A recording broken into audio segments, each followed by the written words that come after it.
विद्यार्थियों, आप देख रहे हैं सोशियोलॉजी पाठशाला विद डॉक्टर योगेंद्र। आज हम पढ़ने वाले हैं इंडोलॉजिकल पर्सपेक्टिव, भारतीय विद्याशास्त्रीय दृष्टिकोण, और साथ में जीएस खुरिये, एनके बोस और इरावती कर्वे के विचार। अगर आप एमए सोशियोलॉजी के स्टूडेंट हैं तो ये वीडियो आपके एग्जाम के लिए बहुत इंपॉर्टेंट है। चलिए वीडियो को शुरू करते हैं। सबसे पहले हम समझते हैं इंडोलॉजिकल पर्सपेक्टिव। ठीक है, इंडोलॉजिकल पर्सपेक्टिव भारतीय समाजशास्त्र में इंडोलॉजिकल या भारत विद्या शास्त्र दृष्टिकोण। यह एक ऐसा दृष्टिकोण है जिसमें भारतीय समाज को समझने के लिए इतिहास, संस्कृति, धर्म और प्राचीन ग्रंथों का सहारा लिया जाता है। अगर इसको सिंपल भाषा में अगर हम समझें तो अगर हमें भारत को समझना है तो सिर्फ हम आज का समाज नहीं देखेंगे, बल्कि वेद, उपनिषद, पुराण, परंपराओं, इन सबको भी समझेंगे। एग्जाम्पल के रूप में अगर आप शादी विवाह की परंपरा को समझना चाहते हैं, यानी अगर हमें विवाह के बारे में जानना है तो हम आज का विवाह ना देखें बल्कि पुराने रीति रिवाजों को भी देखें। ठीक है, आइए हम इसको विस्तार से देखते हैं क्या लिखा हुआ है इसमें। भारतीय समाजशास्त्र में इंडोलॉजिकल दृष्टिकोण एक महत्वपूर्ण पद्धति है जिसके माध्यम से भारतीय समाज की संरचना, प्रकृति और विशेषताओं को समझने का प्रयास किया जाता है। इस दृष्टिकोण का मुख्य आधार यह है कि किसी भी समाज का सही रूप में समझने के लिए उसके इतिहास, संस्कृति, धर्म, परंपराओं तथा प्राचीन ग्रंथों का अध्ययन आवश्यक होता है। भारतीय समाज की जड़ें अत्यंत प्राचीन और गहरी हैं, जो वेदों, उपनिषदों, स्मृतियों, पुराणों तथा अन्य धार्मिक ग्रंथों में निहित है। इंडोलॉजिकल दृष्टिकोण के अनुसार भारतीय समाज को केवल वर्तमान परिस्थितियों के आधार पर नहीं समझा जा सकता, बल्कि इसके लिए ऐतिहासिक विकास और सांस्कृतिक विरासत को जानना अनिवार्य है। इस दृष्टिकोण में समाजशास्त्रीय विश्लेषण के लिए मुख्यतः ग्रंथों और ऐतिहासिक प्रमाणों का सहारा लिया जाता है। यह दृष्टिकोण मुख्य रूप से भारतीय समाज की प्रमुख संस्थाओं जैसे जाति व्यवस्था, परिवार, विवाह, धर्म और सामाजिक संबंधों को समझने में सहायक है। इसके प्रमुख प्रवर्तक, जैसा कि मैंने बताया है, जीएस खुरिये, एनके बोस तथा इरावती कर्वे, इनका महत्वपूर्ण योगदान रहा है, जिन्होंने भारतीय समाज को उसकी अपनी सांस्कृतिक पृष्ठभूमि में समझाने का प्रयास किया। इंडोलॉजिकल दृष्टिकोण भारतीय समाज की विशिष्टता, निरंतरता और सांस्कृतिक आधार को उजागर करता है तथा हमें यह समझने में सहायता करता है कि भारतीय समाज किस प्रकार अपनी परंपराओं के माध्यम से आज भी संचालित हो रहा है। अतः हम कह सकते हैं जो इंडोलॉजिकल पर्सपेक्टिव है वो ग्रंथ आधारित है, ऐतिहासिक दृष्टिकोण का उपयोग करता है, संस्कृति और परंपराओं पर जोर देता है, सामाजिक संस्थाओं का अध्ययन करता है तथा भारतीयता पर फोकस करता है। ठीक है, उस पर ध्यान केंद्रित करता है। अगर हम विशेषताओं की बात करें, भारतीय इंडोलॉजिकल दृष्टिकोण की जो विशेषता है उसमें सबसे पहले आती है ग्रंथ पर आधारित, यानी ग्रंथों पर आधारित है। इसमें भारतीय समाज के अध्ययन के लिए वेद, उपनिषद, स्मृतियां, पुराण तथा अन्य धार्मिक ग्रंथों का सहारा लिया जाता है। इन ग्रंथों के माध्यम से समाज की संरचना, मूल्य, परंपराएं और सामाजिक नियमों को समझने का प्रयास किया जाता है। अगर हम दूसरी विशेषता की बात करें इंडोलॉजिकल पर्सपेक्टिव की, तो इसका ऐतिहासिक दृष्टिकोण, यह दृष्टिकोण मानता है कि किसी भी समाज को सही रूप में समझने के लिए उसके अतीत और विकास प्रक्रिया को जानना आवश्यक है। भारतीय समाज की वर्तमान स्थिति को उसके ऐतिहासिक संदर्भ में ही देखा या समझा जा सकता है। तीसरी विशेषता इसमें सांस्कृतिक और धार्मिक तत्वों पर विशेष जोर दिया जाता है। भारतीय समाज में धर्म, परंपराएं और रीति रिवाज सामाजिक जीवन को नियंत्रित करते हैं, इसलिए इस दृष्टिकोण में इनका अध्ययन अत्यंत महत्वपूर्ण माना जाता है। चौथी विशेषता देखते हैं, तो चौथी विशेषता में भारतीय समाज की प्रमुख सामाजिक संस्थाओं जैसे जाति, परिवार, विवाह, रिश्तेदारी और धर्म का अध्ययन किया जाता है। इन संस्थाओं के माध्यम से समाज की संरचना और कार्य प्रणाली को समझा जाता है। पांचवी विशेषता, यह दृष्टिकोण भारतीयता पर बल देता है। इसका उद्देश्य भारतीय समाज को पश्चिमी दृष्टिकोण से नहीं बल्कि भारतीय संदर्भ और परंपराओं के आधार पर समझना है, यानी इस दृष्टिकोण को अपनाने वाले जो लोग हैं, जो विचारक हैं, वो ये मानते हैं कि अगर हमें भारतीय समाज को समझना है तो पश्चिमी दृष्टिकोण के माध्यम से नहीं समझ सकते। हमें भारतीय समाज को समझने के लिए भारतीय संदर्भ लेना होगा, भारतीय परंपराओं का अध्ययन करना होगा। इस वजह से वो इंडोलॉजिकल पर्सपेक्टिव के प्रयोग पर बल देते हैं। यह दृष्टिकोण भारतीय समाज में सांस्कृतिक निरंतरता को महत्व देता है, अर्थात यह मानता है कि प्राचीन परंपराएं आज भी समाज को प्रभावित कर रही हैं। इसी के साथ हमारे जो पहले विचारक हैं जिन्होंने इंडोलॉजिकल पर्सपेक्टिव को विकसित किया, सुदृढ़ किया, उनका नाम आता है जीएस घुरिये। जीएस घुरिये भारतीय समाज के प्रमुख विद्वानों में से एक थे। उन्हें भारतीय समाजशास्त्र का जनक भी कहा जाता है। इंडोलॉजिकल पर्सपेक्टिव को विकसित और सुदृढ़ भी जीएस घुरिये ने किया है। भारतीय समाज को समझने के लिए संस्कृति, परंपरा, धर्म और प्राचीन ग्रंथों को आधार बनाया। उनका मानना था कि भारतीय समाज की वास्तविक समझ उसके ऐतिहासिक और सांस्कृतिक संदर्भ में ही संभव है। अगर प्रमुख कृतियों की बात करें तो उनकी कृति है caste and race in India, Indian sadhu, family and kin in Indo European culture. इन कृतियों में उन्होंने भारतीय समाज की संरचना और विशेषताओं का गहन विश्लेषण किया है। अगर हम मुख्य विचारों की बात करें जो उनके प्रमुख विचार रहे हैं, उनमें पहला विचार आता है जाति व्यवस्था का विश्लेषण। घुरिये ने सबसे महत्वपूर्ण योगदान जो दिया है वो जाति व्यवस्था के अध्ययन में दिया है। उन्होंने जाति की 6 प्रमुख विशेषताएं बताई हैं। उनमें पहली विशेषता क्या आती है? जाति व्यवस्था खंडों में विभाजित है, यानी समाज कई अलग अलग जातियों में बटा होता है, हर जाति का अपना अलग स्थान और पहचान होती है। दूसरी विशेषता क्या है? ऊंच नीच का क्रम, यानी जातियों में ऊंच नीच का क्रम होता है, जहां कुछ जातियां ऊंची और कुछ नीची मानी जाती हैं। इसके साथ तीसरी विशेषता जो है भोजन और सामाजिक संबंधों पर प्रतिबंध होता है। अलग अलग जातियों के बीच खाने पीने और मेल जोल के नियम होते हैं। अगर अगली विशेषता की बात करें तो नागरिक और धार्मिक अधिकारों में असमानता, कुछ जातियों को सामाजिक और धार्मिक अधिकारों से वंचित रखा जाता है। अगली विशेषता क्या है? व्यवसाय चुनने की स्वतंत्रता का अभाव, व्यक्ति अपने मन से पेशा नहीं चुन सकता बल्कि जाति के अनुसार ही काम करना पड़ता है। जिनकी लास्ट विशेषता, छठी विशेषता है, वो है अंतर विवाह, यानी विवाह अपनी ही जाति के भीतर करना अनिवार्य है। इस तरह से जीएस घुरिये ने भारतीय व्यवस्था की 6 विशेषताएं बताई हैं। उन्होंने कहा जाति को भारतीय समाज की मूल संरचना भी माना है। और अगला अगर मुख्य इनका कार्य देखें तो इन्होंने संस्कृति और परंपरा का महत्व बताया। घुरिये का मानना था कि भारतीय समाज को समझने के लिए उसकी संस्कृति और परंपराएं अत्यंत महत्वपूर्ण हैं। धर्म, रीति रिवाज और सामाजिक मान्यताएं समाज को नियंत्रित करती हैं। अगला जो कार्य है जनजाति और जाति संबंध। उन्होंने बताया कि भारत में जनजातियां धीरे धीरे मुख्य धारा में आकर जाति व्यवस्था का हिस्सा बन जाती हैं। इसे ट्राइब टू कास्ट प्रक्रिया कहा जाता है। भारतीय समाज की एकता। उन्होंने भारतीय समाज में विविधता के बावजूद एक सांस्कृतिक एकता को स्वीकार किया है। अगर हम जीएस घुरिये के इंडोलॉजिकल पर्सपेक्टिव की बात करें, उसको अगर हम समझे तो इन्होंने जो समर्थन दिया, अब इस दृष्टिकोण में जो विशेषताएं बताई हैं वो नीचे दी गई हैं। जैसे पहली विशेषता क्या है? ग्रंथों पर आधारित अध्ययन है, यानी ये कहते हैं भारतीय समाज को समझने के लिए वेद, उपनिषद, धर्मशास्त्र आदि का सहारा लिया। दूसरा जो है ऐतिहासिक और सांस्कृतिक विश्लेषण। उन्होंने समाज को उसके इतिहास और सांस्कृतिक पृष्ठभूमि पर समझाया। तीसरा सामाजिक संस्थाओं का अध्ययन। जाति, परिवार, धर्म और विवाह जैसी संस्थाओं को उन्होंने गहराई से समझाया। चौथा है भारतीय संदर्भ पर जोर। उन्होंने पश्चिमी सिद्धांतों की बजाय भारतीय समाज को भारतीय दृष्टिकोण से समझने पर बल दिया। और हम देखें तो घुरिये का दृष्टिकोण पूरी तरह से क्या है? टेक्सचुअल, कल्चर और हिस्टोरिकल रहा है, यानी ग्रंथों पर रहा है, संस्कृति पर रहा है और इतिहास पर रहा है।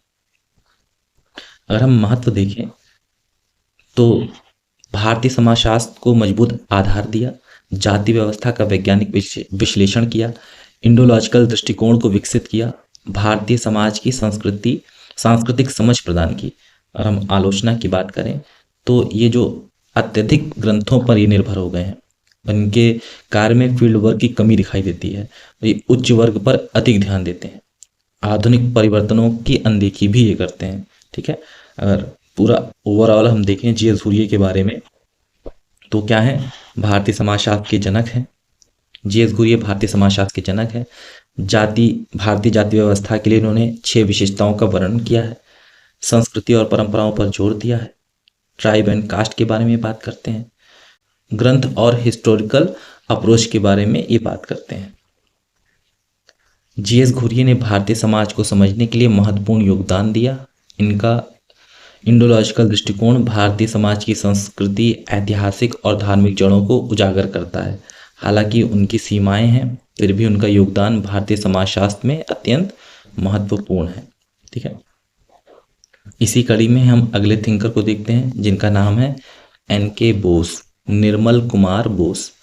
ठीक है, एन.के. बोस भारतीय समाजशास्त्र और मानव शास्त्र के प्रमुख विद्वानों में से एक थे। वे महात्मा गांधी के निकट सहयोगी थे। उनके विचारों से गहराई से प्रभावित थे। उन्होंने भारतीय समाज को समझने के लिए एक संतुलित दृष्टिकोण अपनाया जिसमें परंपरा, संस्कृति और परिवर्तन तीनों को समान महत्व दिया। बोस का मानना था कि भारतीय समाज को समझने के लिए केवल ग्रंथों का अध्ययन ही पर्याप्त नहीं है, बल्कि व्यवहारिक जीवन यानी फील्ड स्टडी और सामाजिक वास्तविकताओं को भी ध्यान में रखना आवश्यक है। ठीक है, अगर हम इनकी कृतियों की बात करें, हिंदू समाज गठन, the structure of Hindu society, peasant life in India, इन कृतियों में उन्होंने भारतीय समाज की संरचना, विशेषताओं और परिवर्तन की प्रक्रिया का विश्लेषण किया। अगर हम एन.के. बोस के मुख्य विचार अगर देखें तो इन्होंने दिया है विविधता में एकता। बोस का सबसे महत्वपूर्ण विचार था कि भारत में अनेक धर्म, भाषाएं, जातियां और संस्कृतियां होने के बावजूद एक गहरी सांस्कृतिक एकता विद्यमान है। यही भारतीय समाज की सबसे बड़ी विशेषता है। एन.के. बोस का जो दूसरा मुख्य विचार रहा है जाति व्यवस्था का महत्व। उन्होंने जाति व्यवस्था को भारतीय समाज का एक महत्वपूर्ण आधार माना। उनका मानना था कि जाति केवल विभाजन का साधन नहीं है, बल्कि यह सामाजिक संगठन और व्यवस्था को बनाए रखने में भी सहायक है। तीसरा जो मुख्य विचार है परंपरा और परिवर्तन। बोस के अनुसार भारतीय समाज में परिवर्तन धीरे धीरे होता है। यहाँ परंपराएं पूरी तरह समाप्त नहीं होती, बल्कि नए परिवर्तनों के साथ समायोजित हो जाती हैं। चौथे विचार के बारे में बात करें तो गांधीवादी प्रभाव। उन्होंने महात्मा गांधी के विचारों से प्रेरणा लेकर ग्रामीण जीवन, सादगी और नैतिक मूल्यों को महत्व दिया। उनका मानना था कि भारतीय समाज की आत्मा गांवों में बसती है। एन.के. बोस का इंडोलॉजिकल पर्सपेक्टिव। बोस ने इंडोलॉजिकल दृष्टिकोण को नए रूप में प्रस्तुत किया। इन्होंने ग्रंथ और व्यवहारिक अध्ययन पर जोर दिया। उन्हें केवल ग्रंथों पर निर्भर न रहकर फील्ड स्टडी को भी महत्व दिया। सांस्कृतिक दृष्टिकोण। उन्होंने भारतीय समाज को उसकी संस्कृति और परंपराओं के आधार पर समझा। परिवर्तन की स्वीकृति। जहां पारंपरिक इंडोलॉजिकल दृष्टिकोण केवल अतीत पर केंद्रित था, वहीं बोस ने परंपरा और परिवर्तन दोनों को जोड़ा। भारतीय संदर्भ पर जोर। उन्होंने भारतीय समाज को भारतीय अनुभवों और वास्तविकताओं के आधार पर समझने का प्रयास किया। बोस का दृष्टिकोण इंडोलॉजिकल, फील्ड आधारित, डायनामिक यानी परिवर्तनशील था। अगर हम महत्व की बात करें तो भारतीय समाज में एकता की अवधारणा को स्पष्ट किया। बोस ने परंपरा और परिवर्तन के संबंध को समझाया, इंडोलॉजिकल दृष्टिकोण को व्यवहारिक बनाया और भारतीय समाज की संतुलित समझ प्रदान की। और बोस की अगर हम आलोचना करें तो इन्होंने जाति व्यवस्था को अधिक सकारात्मक रूप में प्रस्तुत किया है, ग्रामीण जीवन पर अधिक जोर दिया है, आधुनिक औद्योगिक समाज की कम चर्चा की और कुछ विचारों में सामान्यीकरण किया। ओवरऑल देखें एन.के. बोस को तो ये गांधी जी से प्रभावित थे। यूनिटी इन डाइवर्सिटी की बात करते हैं, जाति और सामाजिक संगठन की बात करते हैं, ट्रेडिशन एंड चेंज और टेक्स्ट एंड फील्ड वर्क की बात करते हैं। एन.के. बोस ने भारतीय समाज को समझने के लिए एक संतुलित और व्यवहारिक दृष्टिकोण प्रस्तुत किया। उन्होंने इंडोलॉजिकल परंपरा को आगे बढ़ाते हुए उसमें फील्ड स्टडी और परिवर्तन को जोड़ा। उनका योगदान भारतीय समाज की गहराई और विविधता को समझने में अत्यंत महत्वपूर्ण है। इसी तरह से अगर हम अगले थिंकर पे आते हैं, जो हमारे लास्ट थिंकर हैं इस यूनिट की, वो हैं इरावती कर्वे।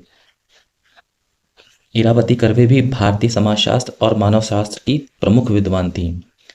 पहली भारतीय महिला समाजशास्त्री भी इन्हें कहा जाता है। इन्होंने ही पूना विश्वविद्यालय में समाजशास्त्र को लाने का श्रेय दिया जाता है। भारतीय समाज के अध्ययन में विशेष रूप से परिवार और रिश्तेदारी को केंद्र में रखा है। भारतीय समाज को समझने के लिए सांस्कृतिक और इंडोलॉजिकल दृष्टिकोण अपनाया, जिसमें प्राचीन ग्रंथों के साथ साथ वास्तविक जीवन का भी उपयोग किया। कर्वे का मानना था कि भारतीय समाज की संरचना को सही रूप में समझने के लिए उसके रिश्तों, परिवार प्रणाली और सांस्कृतिक विविधताओं का अध्ययन भी अत्यंत आवश्यक है। अगर हम प्रमुख कृतियों की बात करें, इनकी दो प्रमुख कृतियां हैं, kinship organization in India, Hindu society. इन कृतियों में उन्होंने भारतीय समाज की संरचना, रिश्तेदारी और सांस्कृतिक विविधता का अध्ययन, गहन विश्लेषण किया है। मुख्य विचार की बात करें तो इनका सबसे पहले आता है किनशिप सिस्टम, रिश्तेदारी व्यवस्था। कर्वे का सबसे महत्वपूर्ण योगदान रिश्तेदारी व्यवस्था के अध्ययन में है। उन्होंने बताया कि भारत में रिश्तों की संरचना बहुत जटिल और व्यवस्थित है, जो समाज को जोड़कर रखती है। रिश्तेदारी भारतीय समाज की मूल संरचना को समझने का आधार है। दूसरा जो मुख्य विचार है, फैमिली स्ट्रक्चर, परिवार व्यवस्था। उन्होंने भारतीय समाज में संयुक्त परिवार के महत्व को बताया। उनके अनुसार परिवार केवल जैविक इकाई नहीं है, बल्कि यह सामाजिक, आर्थिक और सांस्कृतिक कार्य भी करता है। तीसरा, क्षेत्रीय विविधता। क्षेत्रीय विविधता, कर्वे ने बताया कि भारत के विभिन्न क्षेत्रों में रिश्तेदारी और परिवार की संरचना अलग अलग होती है, जैसे उत्तर भारत, दक्षिण भारत। इससे भारतीय समाज की विशिष्ट विविधता स्पष्ट होती है। हिंदू सोसाइटी का विश्लेषण, उन्होंने हिंदू समाज को एक सांस्कृतिक प्रणाली के रूप में देखा, जिसमें धर्म, परंपरा और रिश्तेदारी का गहरा प्रभाव होता है। इरावती कर्वे का इंडोलॉजिकल पर्सपेक्टिव, अगर हम बात करते हैं अब इरावती कर्वे के इंडोलॉजिकल पर्सपेक्टिव पे कि इन्होंने क्या बात की है। कर्वे ने इंडोलॉजिकल दृष्टिकोण को एक व्यवहारिक और वैज्ञानिक रूप दिया। ठीक है, इसमें इन्होंने ग्रंथ और फील्ड स्टडी की बात की है। उन्होंने प्राचीन ग्रंथों के साथ साथ मैदानी अध्ययन यानी फील्ड स्टडी अध्ययन, क्षेत्रीय अध्ययन को भी महत्व दिया। सांस्कृतिक विश्लेषण, उन्होंने भारतीय समाज को उसकी संस्कृति और परंपराओं के आधार पर समझाया। रिश्तेदारी पर जोर, जहां अन्य विद्वान जाति पर अधिक ध्यान देते हैं, वही कर्वे ने किनशिप और फैमिली को केंद्र में रखा। ठीक है, इससे पहले अभी तक विद्वान जो थे, जितने भी विचारक थे, वो जाति व्यवस्था पर बहुत ध्यान दिया उन्होंने, लेकिन कर्वे पहली थी जिन्होंने किनशिप और फैमिली को केंद्र में रखा। क्षेत्रीय तुलना, अगर हम क्षेत्रीय तुलना की बात, उन्होंने भारत के अलग अलग क्षेत्रों की तुलना करके समाज की विविधता को स्पष्ट किया। कर्वे का दृष्टिकोण इंडोलॉजिकल, एंथ्रोपोलॉजिकल और कंपैरेटिव रहा है। अगर हम महत्व की बात करें तो कर्वे रिश्तेदारी और परिवार के अध्ययन को महत्व देती हैं, भारतीय समाज की संरचना को गहराई से समझाती हैं और क्षेत्रीय विविधता को स्पष्ट करती हैं। साथ ही इंडोलॉजिकल दृष्टिकोण को आधुनिक रूप देती हैं। अगर हम आलोचना की बात करें तो ये ग्रामीण और पारंपरिक समाज पर अधिक जोर देती हैं। आधुनिक शहरी समाज की कम चर्चा किया इन्होंने। कुछ निष्कर्ष सामान्यीकृत हैं तथा जाति पर अपेक्षाकृत कम ध्यान दिया। ओवरऑल देखें इरावती कर्वे का तो kinship system, joint family, regional variation, text and field study, culture analysis. Irawati Karve ने भारतीय समाज को समझने के लिए एक नया दृष्टिकोण प्रस्तुत किया, जिसमें उन्होंने परिवार और रिश्तेदारी को केंद्र में रखा। उनका इंडोलॉजिकल दृष्टिकोण भारतीय समाज की सांस्कृतिक विविधता और सामाजिक संरचना को समझने में अत्यंत सहायक है। इसी के साथ ही अब हम बात करते हैं इंडोलॉजिकल दृष्टिकोण के महत्व की। इंडोलॉजिकल दृष्टिकोण का महत्व, यह दृष्टिकोण हमें समाज की गहराई, संरचना और मूल आधार को समझने में सहायता करता है। इसका महत्व हम निम्नलिखित बिंदु से समझते हैं। पहले ये भारतीय समाज की गहराई से समझ प्रदान करता है। भारतीय समाज केवल बाहरी रूप से देखने पर नहीं समझा जा सकता, बल्कि इसके लिए उसकी ऐतिहासिक पृष्ठभूमि, सांस्कृतिक विकास और धार्मिक मान्यताओं को जानना आवश्यक है।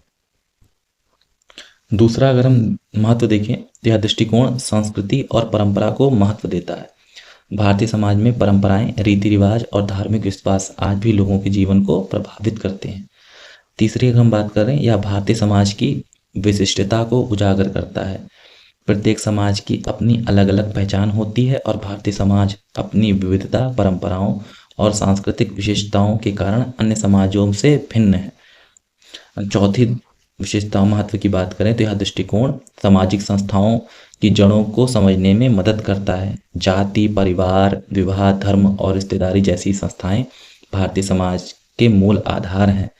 इंडोलॉजिकल दृष्टिकोण इन संस्थाओं की उत्पत्ति, विकास और महत्व को ऐतिहासिक और सांस्कृतिक संदर्भ में समझाता है। अतः कहा जा सकता है कि इंडोलॉजिकल दृष्टिकोण भारतीय समाज की व्यापक, गहन और यथार्थ समझ प्रदान करता है। अगर हम शॉर्ट में समझें क्या महत्व है, समाज की गहराई से समझ, संस्कृति व परंपरा का महत्व, भारतीय समाज की विशिष्टता और सामाजिक संस्थाओं की जड़ों की समझ। इसी के साथ ही हम इसकी आलोचना करके ये चैप्टर खत्म करते हैं। देखते हैं इंडोलॉजिकल दृष्टिकोण की आलोचना।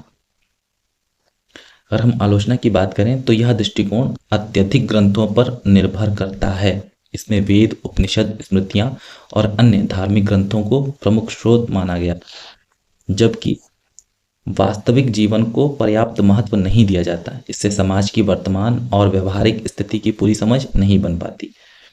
दूसरी आलोचना में इसमें मैदानी अध्ययन क्षेत्र की कमी होती की जाती है। यह दृष्टिकोण मुख्यतः सैद्धांतिक और ऐतिहासिक है, जिसके कारण यह समाज की वास्तविक समस्याओं और व्यवहारिक पहलुओं को नजरअंदाज करता है।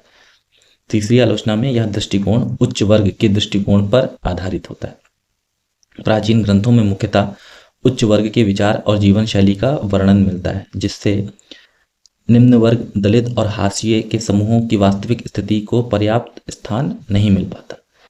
हम चौथी आलोचना की बात करें तो यह दृष्टिकोण परंपराओं पर अधिक जोर देता है और आधुनिक परिवर्तन को पर्याप्त महत्व नहीं देता। आज के तेजी से बदलते समाज में यह दृष्टिकोण कई बार वर्तमान सामाजिक समस्याओं को समझने में सीमित साबित होता है। अगर पांचवी आलोचना देखें तो इसमें वैज्ञानिकता की कमी पाई जाती है। इसमें अनुभवजन्य डेटा का कम उपयोग होता है, जिसके कारण इसके निष्कर्ष हमेशा पूरी तरह वस्तुनिष्ठ नहीं होते। ठीक है, एक बार में समझ लेते हैं। यह ग्रंथों पर अधिक निर्भर है, फील्ड वर्क की कमी है, उच्च वर्ग का दृष्टिकोण अपनाता है, परंपरा पर अधिक जोर देता है, मॉडर्निटी को अनदेखा कर देता है और वैज्ञानिकता की कमी देखी जाती है। इसी के साथ ही इस वीडियो के लास्ट में कुछ क्वेश्चन बना के दिखाए गए हैं कि किस तरह से प्रश्न आपके एग्जाम में इस चैप्टर से पूछे जाते हैं या इस यूनिट से किस प्रकार के क्वेश्चन आपके एग्जाम में देखने को मिलते हैं। इसको आप नोट कर लीजिएगा क्वेश्चन को और इसको हल कीजिएगा, सॉल्व कीजिएगा और इस क्वेश्चन का आंसर भी लिखिएगा। ठीक है, तो हमने आज सीखा इंडोलॉजिकल पर्सपेक्टिव में जीएस घूरिये, बोस और कर्वे इनके विचार को, इनके फीचर्स क्या रहे, मतलब महत्व क्या था, विशेषताएं क्या रही इंडोलॉजिकल की, और इसकी आलोचना भी हमने जानी।